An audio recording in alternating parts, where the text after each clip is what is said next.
Welcome to the Myth and Magic Authors Podcast, folklore and fantasy topics aimed at creative storytellers. To write stories and challenge your brain with exciting ideas, delve into these presentations and reflections. See how fantasy realms are based on actual world history, legend, and lore. Study fairy tales, nature fables, and supernaturalism to engage in a jumble of concepts that will trigger your fancy and get you writing imaginatively. Now, here's your host, Neil Mack. Really excited to be speaking with Mark Bradford. He's the Wisconsin-based author of The Sword and the Sunflower. He's a work-life and work relationships coach. He's a podcaster. He's a public speaker. He's even a UAV pilot. That's just some of his skills. His recent post-dystopian fiction is a fantasy adventure that explores the aftermath of a catastrophe, and it's been described by his readers as complex and interesting.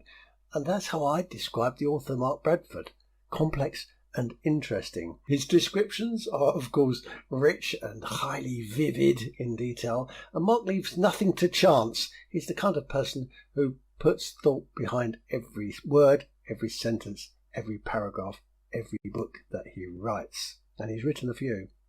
So without further ado, let's go over to Wisconsin and the author, Mark Bradford. Hi, Mark. Hey there. How you doing? All right? Can you hear me okay? I can hear you just fine. Can you hear me? Yeah, I can hear you. Brilliant. Marvelous. And I can see you, and you've got a potion. It's a colourful potion there. I like that. That all fits in. It does, yeah. And the sunflowers, and the sunflowers. Where are you based? I'm actually in Milwaukee, Wisconsin, so it's north of Chicago. I'm not sure if you're familiar with it. I've been to Chicago. Should I go to Milwaukee? Yeah, we have the world's largest music festival called Summerfest, which is quite impressive. I mean, it's a really amazing place. The food is outstanding. It's just shocking how good the food is here. We're quite the melting pot of peoples here. We have a beautiful lake. We have something called Door County. So Wisconsin sort of looks like a hand, and we have this Door County area, which is this tremendous amount of coastline and beautiful lighthouses and things like that. So it's a very beautiful place, very green, but we get like 9 months of winter, so it feels like you're in Canada. What's the best month to come if you're a visitor from Europe? I'd probably, to be safe, to make sure you have nice weather, I would probably either do July or I would do maybe September. It varies quite a bit because you could literally have an April in which it snows, or you could have an April that's 90 degrees. So there's quite a bit of variance in the weather here. Yeah, we don't have that sort of thing here. We have rain mostly. Today, for example, it said drizzle in amongst the rain. So you're an author of 7 books, podcaster, dating site creator, originated a writing site, you've designed a card game, and you're a UAV pilot. We won't probably tackle all of those amazing things, but you're certainly one of the most productive innovators, I suppose, that we've had on the show, because you've just got so many different hats on, including your sunflower hat today. So how did you get into your life of creativity? I think that's probably the most important question to start with. I think you better explain your journey to where you are now. I think that's a wonderful question, actually. And thank you for such a positive spin on me going in 27 directions. I appreciate that very much. The journey actually, I think, started probably with my divorce many years ago. So I went through not saying all divorces are not difficult, but this was a particularly unusual divorce. I think there was mental illness involved and things like that. So I ended up raising my kids by myself. I had a 9-year-old and a 12-year-old that I brought into adulthood by myself. So at that time, I think the thing that really spurred on the journey was I took them to a psychologist because I didn't want to be Obi-Wan Kenobi and like end up raising Darth Vader mistakenly, because I didn't know what I was doing. Right. Yeah. So I took them to a psychologist, and she said, you're doing a wonderful job. They're exceptionally well adjusted considering the environment. She said, so what are you doing for you? And then I just stared at her in the way that deers typically stare in headlights. And And I said, well, I'm not doing anything. And she said, you have to do something. You have to take care of you or there'll be nothing left for them. And so that's when I realized that life is about balance. And then I decided to start figuring out what life was made of. And I figured out life was made of three things: it's time, energy, and resources. And that's actually what I have on my mug. Is that sort of thing. And that's the whole flask concept that I have. So that started my podcast of Alchemy for Life and all that other good stuff. Right. And then I think my creativity kicked in, and then I started writing.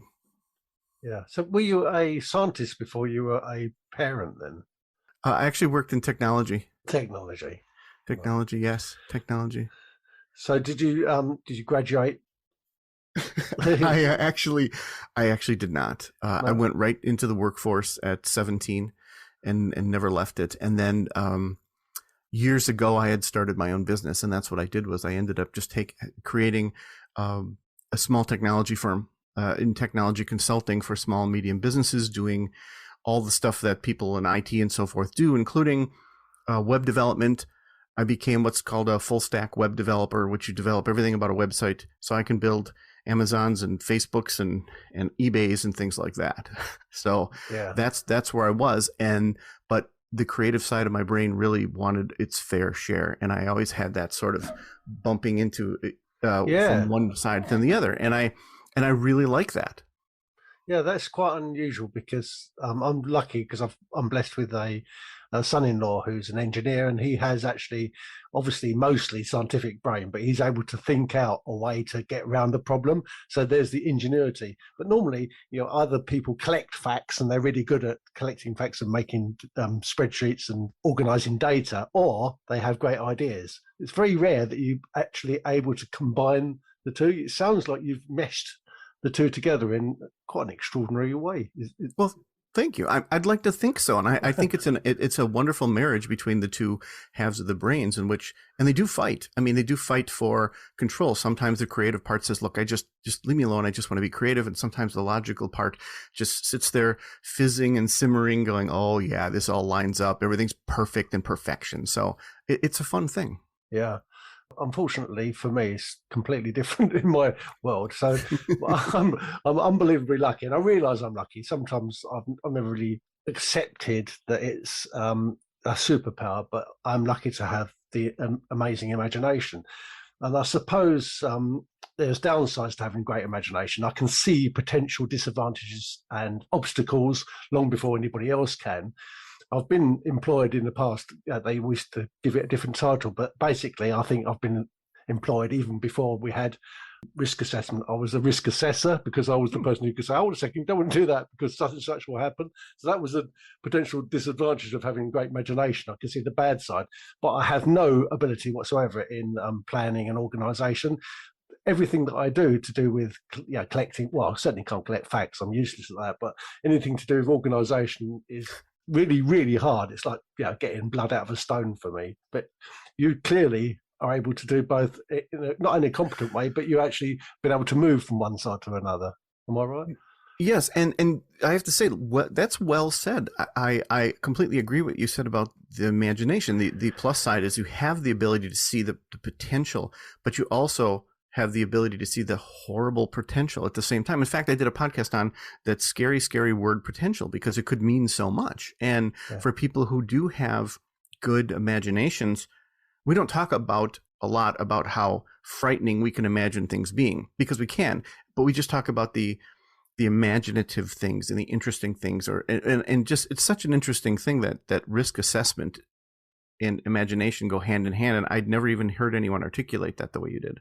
Oh, thank you. One of the things that I've covered on this show a couple of times before, because it's something that is absolutely essential in the world of speculative fiction, is that you'll notice throughout history and throughout watching any author from ancient Greek times right through to modern day authors, that the fantasy fiction authors and sci-fi authors are able to actually see the future, and it's almost like magic. Yeah, almost like magic. And I've tried to, if you like, use my scientific side and say, but there are some reasons. It can't just be alchemy. I do believe, incidentally, before we go even to this, that there is a muse speaking to us. I think that there is a connection somehow with something out there.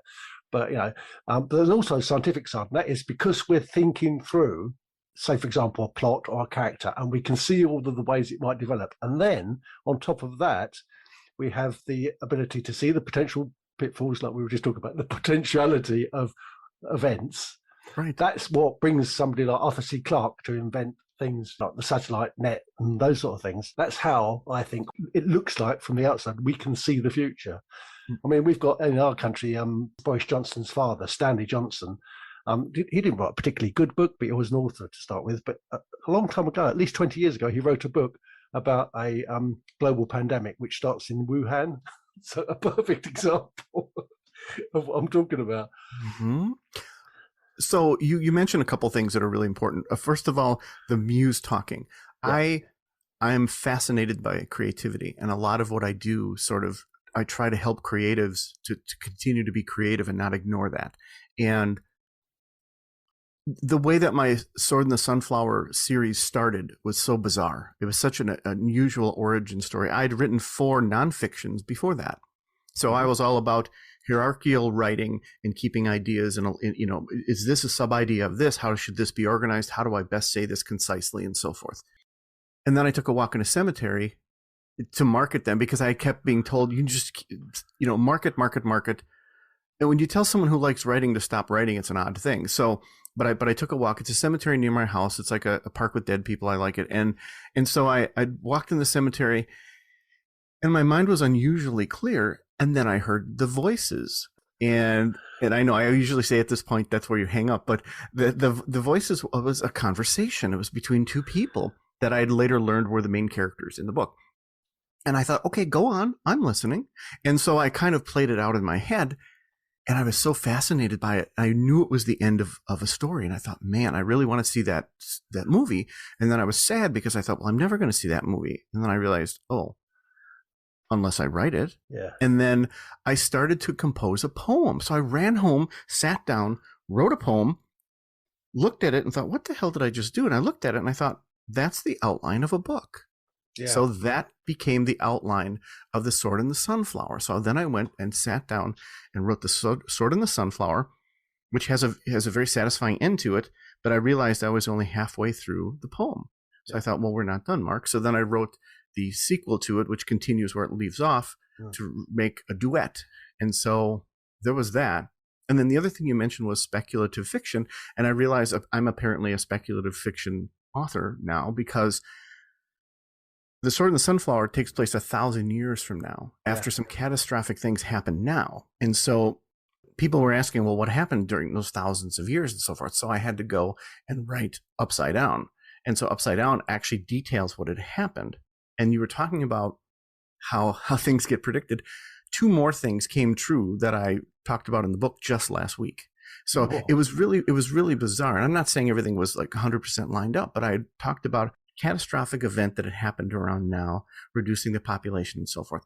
And then in the book, for a different reason, people end up tearing down statues. And then all of a sudden people were tearing statues down. It was a completely different reason. Yeah. But when little things like that start happening and you're thinking, this is really getting creepy. So, and now some new breakthroughs in technology have happened that I said would happen right around now too, which gave, a lot of energy towards how this all came about in the book. So it's really interesting dealing with that. And I do think it takes a combination of imagination and a grounding in some sort of science, because you'll lose your readers if it's too bizarre and out there.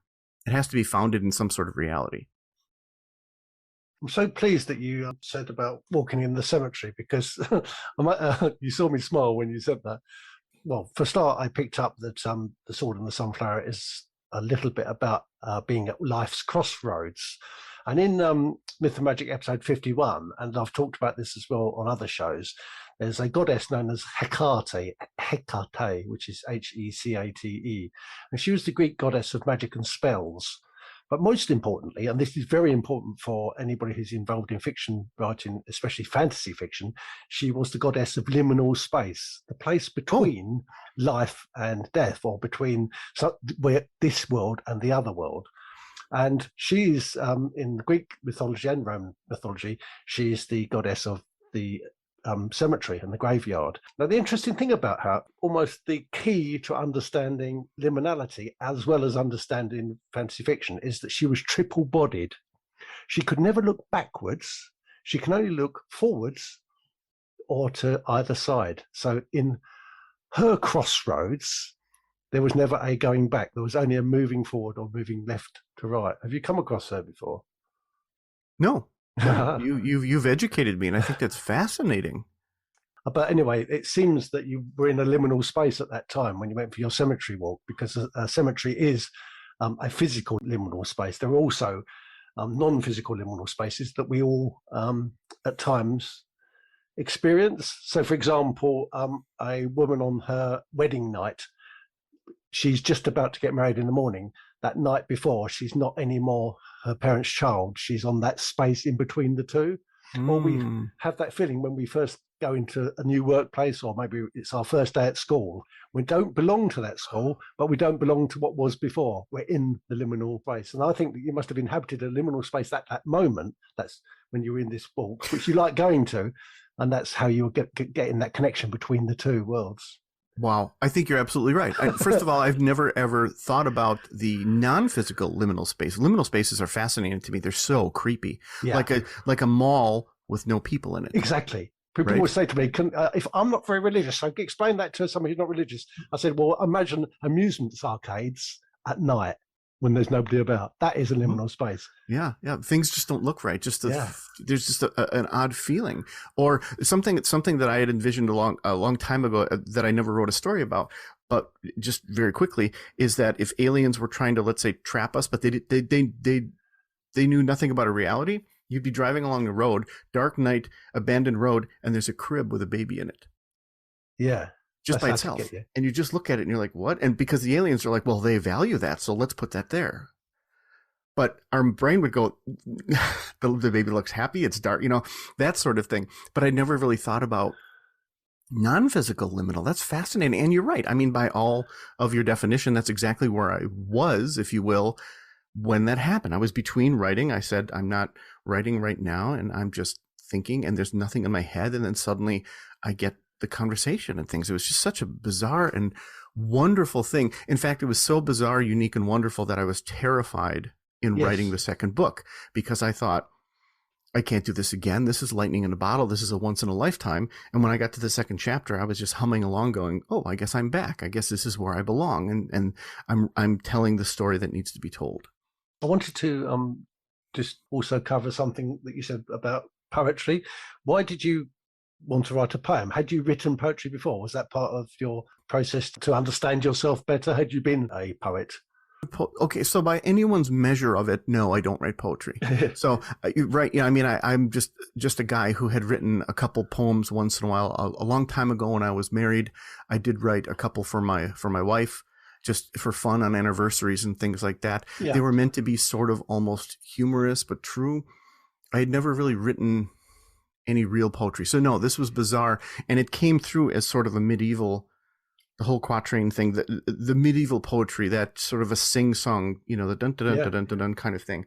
And no, it was an odd thing. It just felt right. It felt like I needed to express what I was feeling. And the only way to express the complexity was in a poem. And I suppose as a form of communication, that does make sense, that you can actually express an entire story in just one page as a poem. Exactly. Yeah. Poets, when we speak to them on the show, they always say that they're painting with words. And of course, you can paint quite extraordinarily profound and philosophical feelings with just a few words. And that's, I think, what you were doing. We are limited, aren't we, as creatures with just our mouth to speak and our head to process those words. We're limited to what we can actually think, because that's our limits. Well, it's interesting you say that, because I have a book that's completed that I haven't released yet. It's a nonfiction, and it's about the three languages that we use to communicate with others and ourselves. So there's actually a third language in there that you mentioned. You sort of touched on two, but we have three. And I won't waste your time with that, because we have a million other things we're talking about. But that's something that's slated to come out very soon. It's actually complete. I'm not sure just how to release it properly so that people can benefit from it the most. Oh, we'll have to talk about that another time. That'd be lovely. So Sword and the Sunflower takes place in the far distant future, 1,000 years from now. Have you noticed that science fiction is always about now, even though it's set in the future? You must have noticed that as you were writing and when you were thinking about some of the issues that you are, or the topics you were trying to paint. But you can only understand the future by being in the now, oddly. For example, you couldn't think 1,000 years in the future. You couldn't think of that period without being able to anchor it back to everything that you understand presently.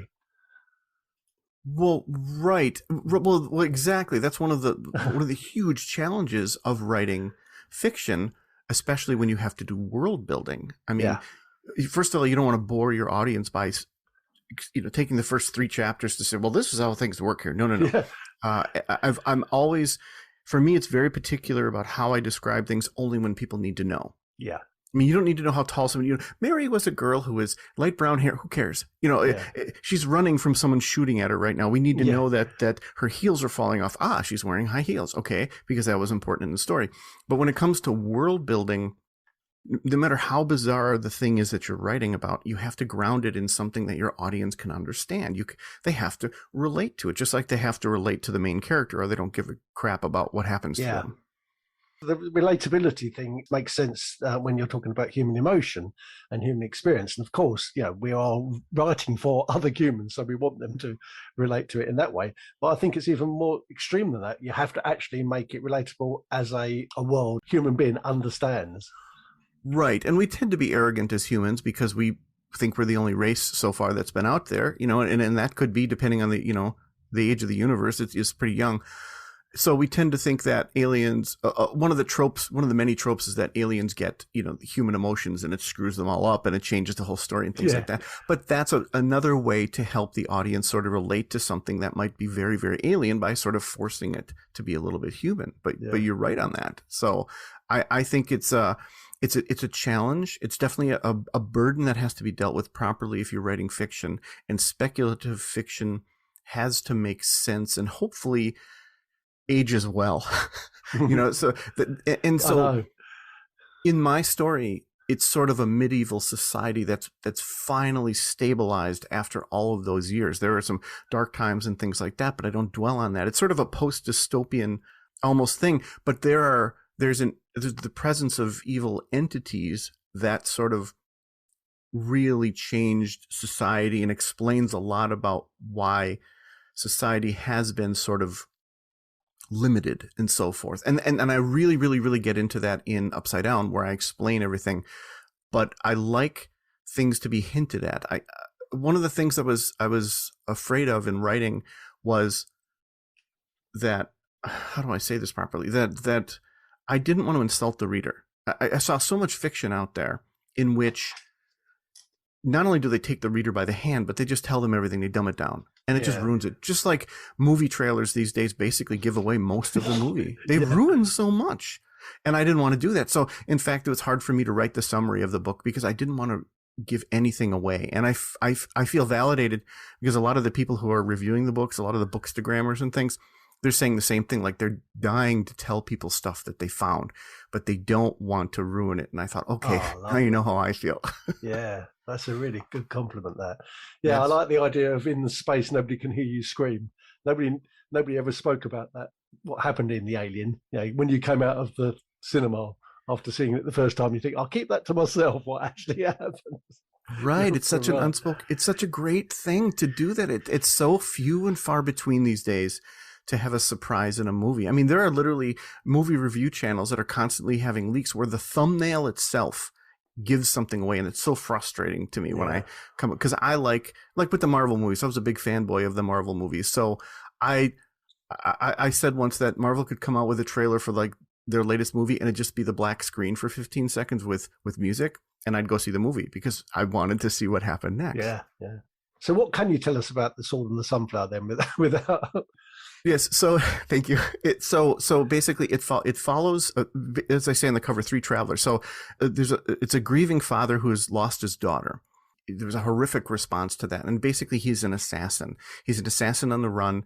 He's just somebody who's carrying a terrible, terrible pain with him, and he decides to take one last job that pays just this absolute fortune because he just wants the money so that he can then be left alone for the rest of his life with his grief. And in taking the job, something happens in which not only changes him, but basically changes the world forever. And in addition to that, he basically has two other people that are main characters that he sort of meets up with. And we get to see their lives from that perspective. We get to see the land. The story starts in what essentially is a future Poland, so Poliska. So that's essentially where things start, and you get that. And the book really is three people who are in a fog for various reasons. He's in a fog. Stojan, he's just carrying this grief with him, and then Anastasia is in a fog because of terrible loss, and then another gentleman named Dagmar is in a fog because he's also had loss, but in a different way. And so they complement each other in a way. They cross paths in such a way that doesn't make sense, but does make sense. And that's essentially what I can tell you about that. But it really is a reveal after reveal. And so hopefully that helps. Yeah, no, it helps wonderfully. Why Polski? What's your connection with that? Why did you? Well, I am half Polish. That's what I was going to ask. Yeah, but there was something about Polish culture. I mean, I'm not very connected. My parents really didn't sort of pass on the culture of so forth. So I only know what I've learned recently and so forth. But there's something about the culture that made sense for the setting of the book and what happens and why they were a bit different than the rest of the world and so forth. So it's an interesting backdrop, and things have changed considerably. Things have changed obviously considerably, and when you have 1,000 years to work with, you can take a lot of liberties that no one can really challenge you on. So I'd like to think I did take some that were interesting creative liberties. And so it's a future medieval society. So is the language archaic? Is it easy to get into? What language are you using? So it's very good you say that. So my editor had actually written her, I think, thesis on Chaucer's English, and had said that it was fascinating that I was using a sort of Chaucer's English to describe some technology, and that she found it hard to believe that I pulled it off, but thought I pulled it off. So it's a bit like that, but. Yeah, so I'd say that's basically the way that it's done. It's written in a little bit of a stilted, formal language, and I thought it was appropriate for the seriousness of the book. Oh, well, I like that. Yeah. So Amira was the second part then, because it was a duet. Yes. So why have you used the word Amira?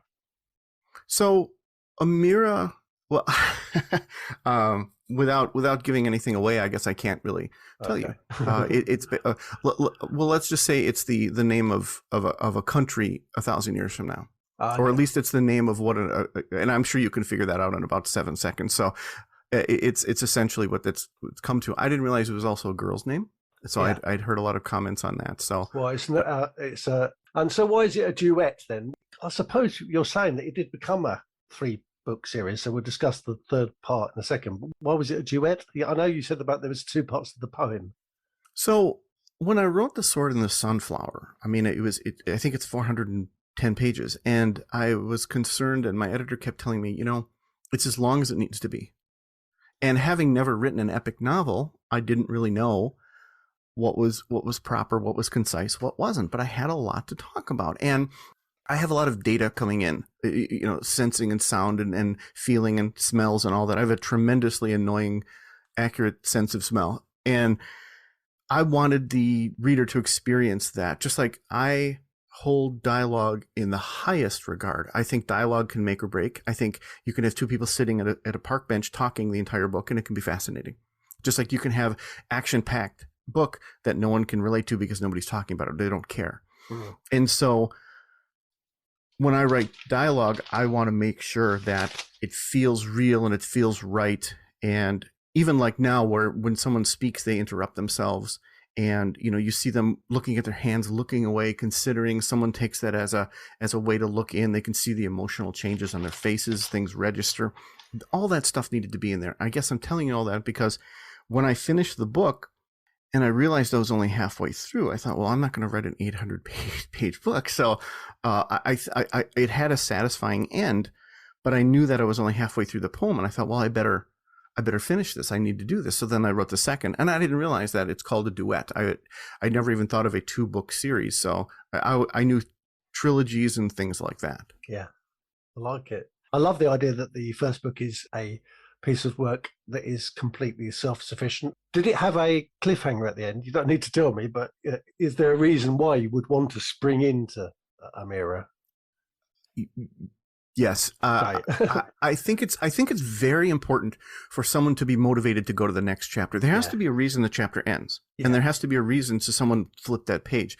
And I think there are 3 very interesting comments I got from a lot of the reviewers. Was the characters felt like real people. It felt like they were watching a movie, and they felt very motivated to move to the next chapter. And I thought, these are wonderful comments. And that's what I really liked was I think it's important. So if I think that's that important with that, I think it's very important at the end of a book. So absolutely. Yeah. And you touched on action there and being action packed. And obviously it's got the word sword in it. Is there sword fighting? Do you have fighting? And someone told me that they were reading the book on a bus, and they looked up and yelled out, "Jesus Christ," because of one of the scenes.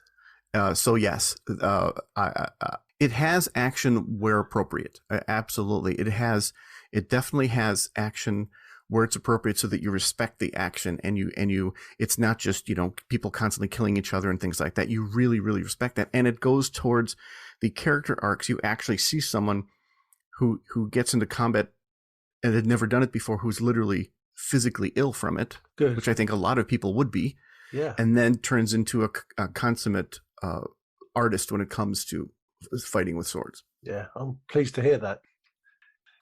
So I have this 3-pronged attack when it comes to fiction. I think there are 3 elements, and it allows me to never have writer's block as long as you regard them properly. One is the conversations, which is what happened over at the cemetery. Yeah.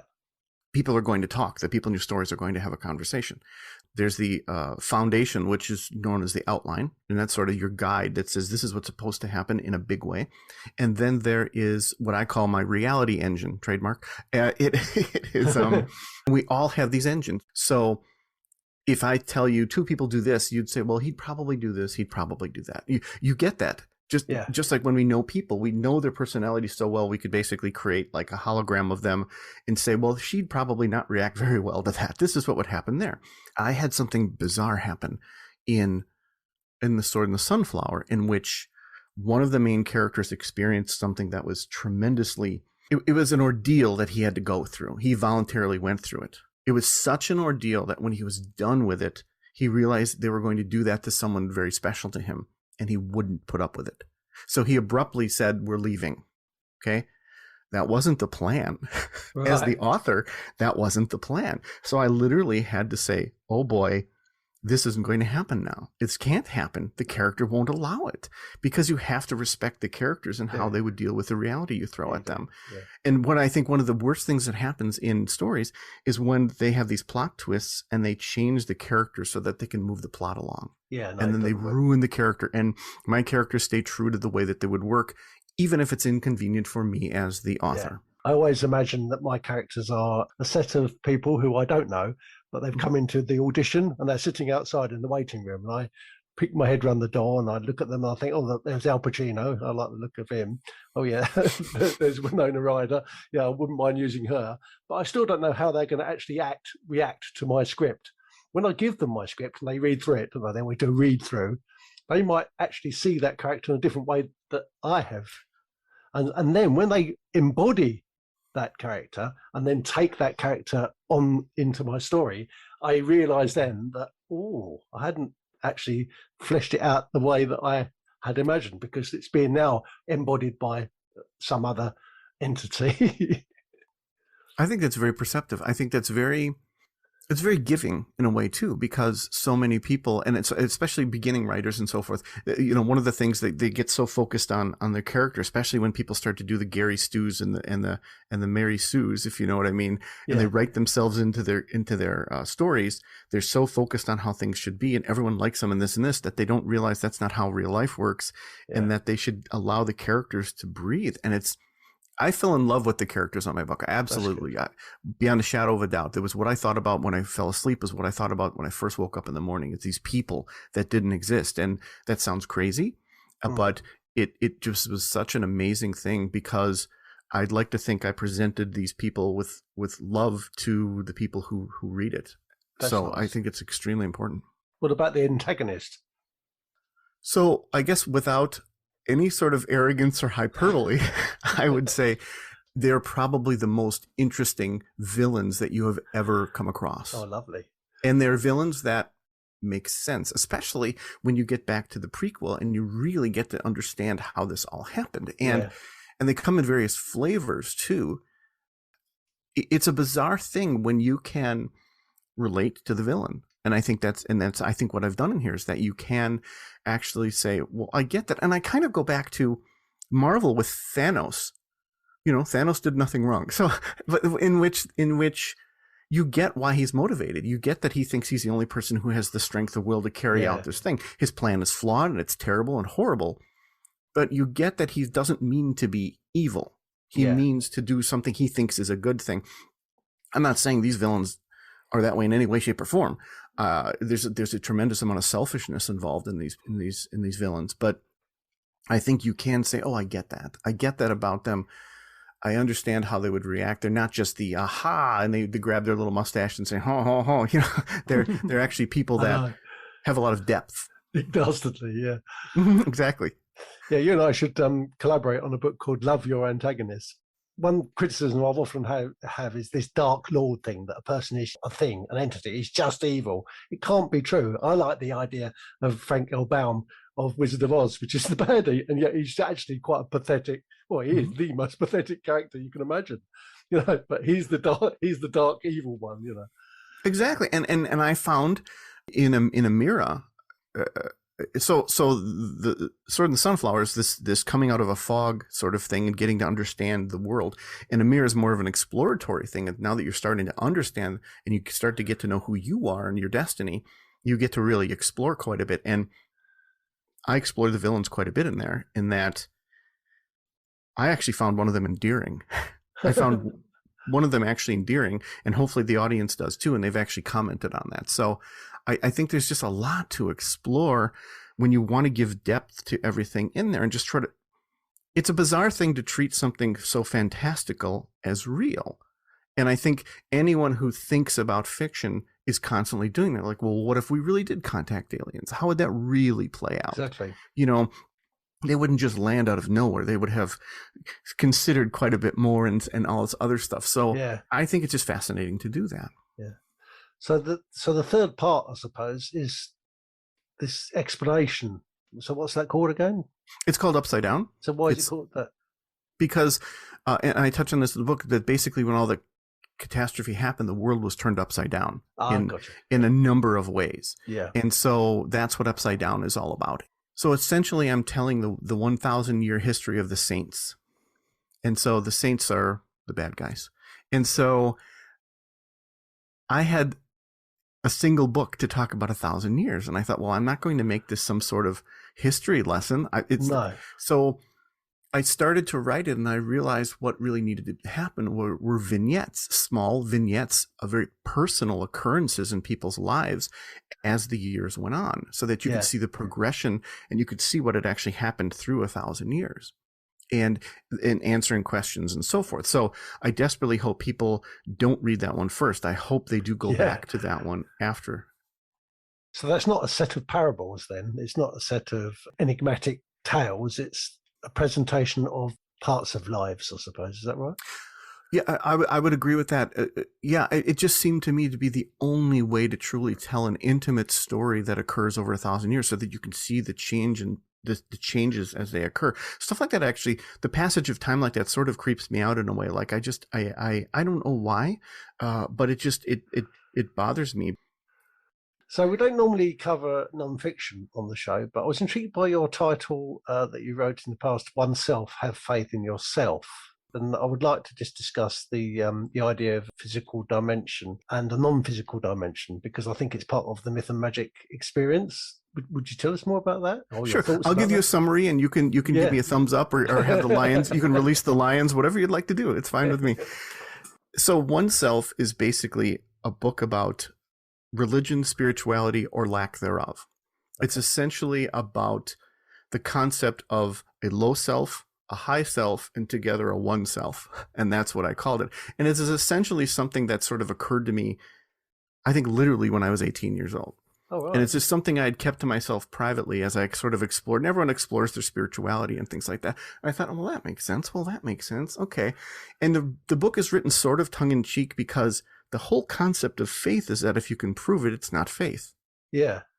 And I think just like the two arguments of the Big Bang versus the creation of the universe, they're both equally as absurd to me. Like I love science and things like that, but that's just such a crazy thing. And to me, it's just poof or bang. It's like the same thing.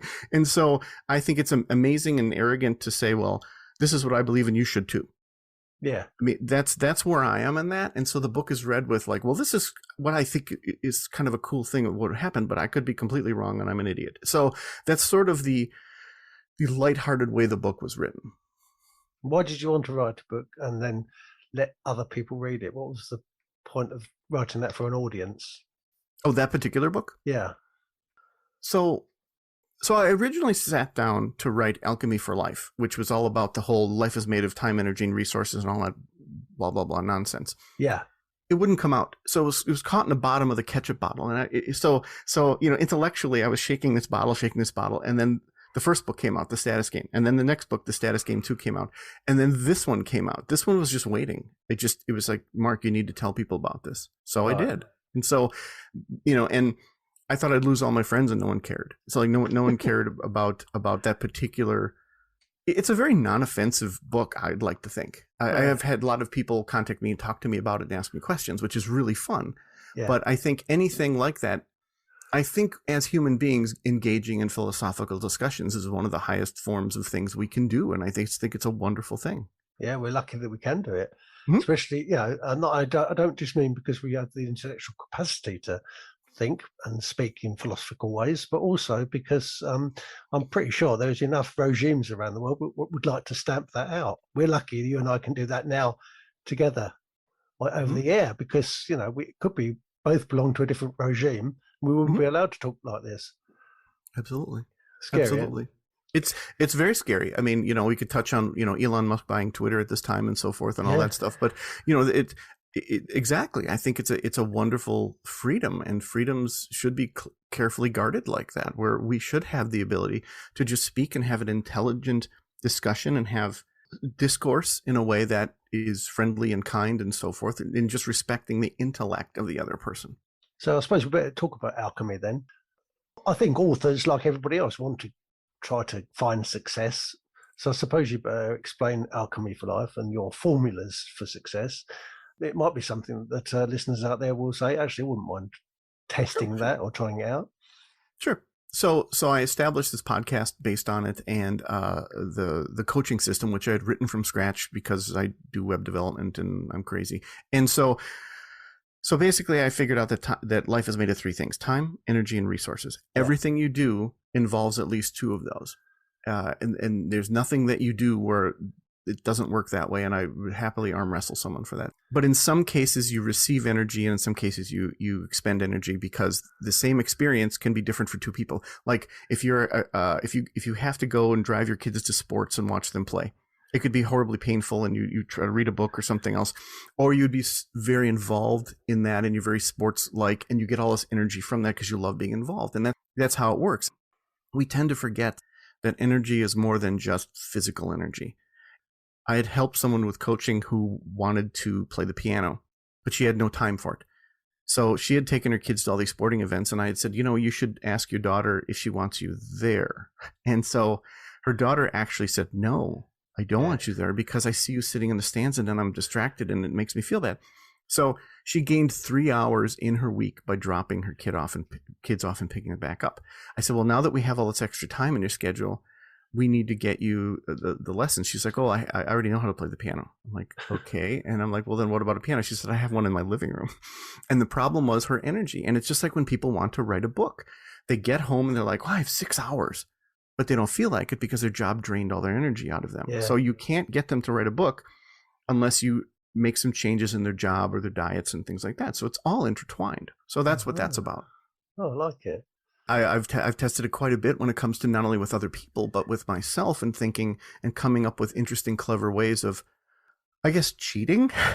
So what I always say is that, life is a game, and I'm showing you the board. It's like you're playing a board game like Monopoly, but you can't see it. You're not allowed to see it, but you have to answer all these questions. And it's, we don't get a manual for life, but it's just amazing how we can affect changes in like even the way that we use our time and the passage of time and so forth. And how, they say, well, boy, that went really fast for me because I enjoyed it, or I was in the zone and all that stuff. And it's like, okay, well, if that's a real experience, let's get some control over that. Let's do something with it and get you to really enjoy what you're doing, or write the book that you want to do, or what have you. Yeah. I don't know. So how do you control your time then? Because you've got a million projects going on simultaneously inside your head. How do you actually control that time? Do you get up at a certain time? Do you have regimes, or do you just let the flow take you? Yeah, so I learned that I think it's diurnal time is sort of, and that we sort of invented this whole thing of 8 hours of sleep and all that stuff only recently. Well, it's only Industrial Revolution thing, isn't it? And that we beat ourselves up because we get up early, or we go to bed late, or we say, oh my God, you have that 3 a.m. wake up call. And I recently tweeted that I'm having a meetup group, and we're going to meet at 3 a.m. and we're all going to talk about the fact that we're freaked out because the toilet's running, or that we have to write an email. And then we all just tell each other how silly we are, and we go back to bed. And for me, I don't care if I get up at 4. Like this morning, I got up at 5, but yesterday I got up at 4 because that's when I sort of was awake. And I thought, okay, because your body will figure it out. Like if you get up at 3 and you can't fall back to sleep, get up then. So what? Did you think, well, I'll be really tired? Well, then take a nap or go to bed earlier tonight, which will then reset your cycle. It's really amazing. So I guess when it comes to my time, I just sort of try to plan and I try to follow through. And if I try to be respectful to the creative part of my brain that says, this seems kind of cool. And I sort of, I make a commitment to it. And I say, okay, well, let's try. It's just like when I got my pilot's license, I thought, well, I'm gonna do this for real then, because I had purchased a drone and I thought, well, this would be a fun thing to play with. Oh my God, this isn't fun at all. And so I thought, well, I got to get this license. So I made a commitment to it and I just did it. And so I think a lot of that has to do with not allowing something to drain your energy and realizing that we have so much control over the things we don't think we do, and we have no control over the things that we do think we do. And it's just so confusing. So I think I just sort of got a handle on some of that stuff. Well, that was well described. Thank you for that. When you're writing, are you writing to a particular person? No, that's a great question. I've never actually thought about this, so I thank you for this. I write to explain what's happening in the best way that I think I can to someone that I think is bright enough to understand the nuances I'm trying to put forth. Does that make sense? Yeah. So that's the way I do it. I don't pull any punches, and I don't say, well, I better dumb this down because they have this, that, or the other kind of life experience. I think I'm going to explain this perhaps as if I'd try to explain it to myself or something, but just basically I think of it as possibly like doing public speaking in a way that you're talking to a very bright audience. Okay. So I suppose we're going to ask you how somebody would purchase your books and how they would follow you. So let's get to those bits. Sure. Thank you. I appreciate that. So my books are available on Amazon and all the good catalogs and so forth. Mm-hmm. You can go to markbradford.org. And that's sort of my hub for basically everything me. It leads to all my other crazy endeavors like the Status Game card game and Alchemy for Life and my podcast and all that other nonsense. You can follow me on, I'm most active on Instagram at author Mark Bradford. So I make all these little movies and I make all these little promos for the book that I find very inspiring and so forth. So that's basically, it's markbradford.org. You can find me on all my books on Amazon, and you can also find. I did an audiobook as well of The Sword and the Sunflower, which is available in libraries. You can use Hoopla to get to it, and all that other good stuff too. I'll be honest, Mark. There's lots of other things I wanted to ask you, including about narration. It almost feels like we need to have two episodes of this show. Because it's been so enjoyable talking to you, and we've covered so many weird and non-obvious topics, but it's been absolutely brilliant. I think creativity is the thing which goes on forever, doesn't it? And so it sure does. And I've absolutely loved your questions, and thank you for actually asking me questions of things I've not considered. That's a bit rare. So I just like who am I talking to? Wonderful. So this has been really enjoyable, and I'd be more than thrilled to come back if you'd have me. I do hope that people do enjoy The Sword and the Sunflower. That's where you should go first to understand this, I suppose. I think so. Yes, I think people should take a look on Amazon. If you follow me on Instagram, you will definitely see a lot of reviews that Bookstagrammers have done, and I value those more than anything else. I love what they have written about it. It makes me very happy. Well, it's very engaging. I don't say that often. Very engaging speaking with you. I really enjoyed it, and I'm just as interested in your ideas as you are in mine, actually. So I think I have a selfish reason for coming back to be able to have a one-on-one with you and ask you questions. Oh, that's nice. Thank you, Mark. Well, good luck with everything then, and you keep yourself safe and keep working, keep writing those little bits and pieces. And yes, sir. Thank you for everything you've done. Thanks for your service. You're welcome, and thank you so much. Take care then. Cheerio. Bye.